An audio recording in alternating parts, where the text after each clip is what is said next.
రాజాపూర్లో ముస్లింలు కూడా జగన్నాథుని భక్తులే.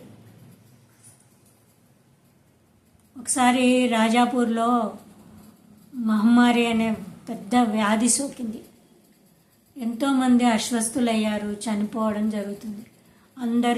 అందరూ చాలా భయపడిపోయారు. అప్పుడు పూజారికి జగన్నాథుడు కల్లో కనిపించి మహమ్మారి రోగం నయం కావడానికి ఏ మందు ఎలా తయారు చేయాలో చెప్పాడు.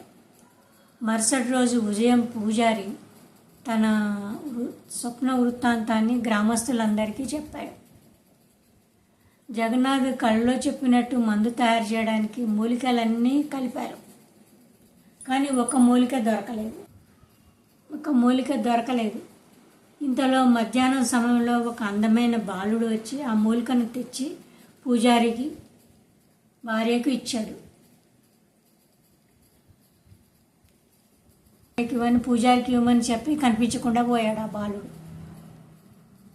పూజారి ఇంటికి చేరగానే ఆ మూలిక ఉండడం చూసి ఆశ్చర్యపడ్డాడు.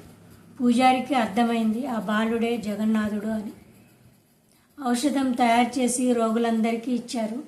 వాళ్ళకున్న రోగం నయమైంది. అప్పటి నుంచి రాజాపూర్లో కుటుంబంలో అందరికీ ముస్లిం కూడా జగన్నాథుడి భక్తులే. భగవంతుడి జగన్నాథుడు అంటేనే అర్థం ఆ విధంగా వస్తుంది. మొత్తం జగత్తుకి నాథుడు జగన్నాథుడు అని. సో ఈ విధంగా మొత్తం జగత్తుకి నాథుడైనటువంటి వాడు జగన్నాథుడు అనే విషయం అర్థమవుతుంది. రాజాపూర్ అనేది మనకి మాయాపూర్ క్షేత్రంలో ద్వీపం సమీపంలో ఉన్నటువంటి క్షేత్రం. అంటే శ్రీమంత ద్వీపం దగ్గర ఉన్నటువంటి ఆ క్షేత్రం అంతా రాజాపూర్ అంటారు.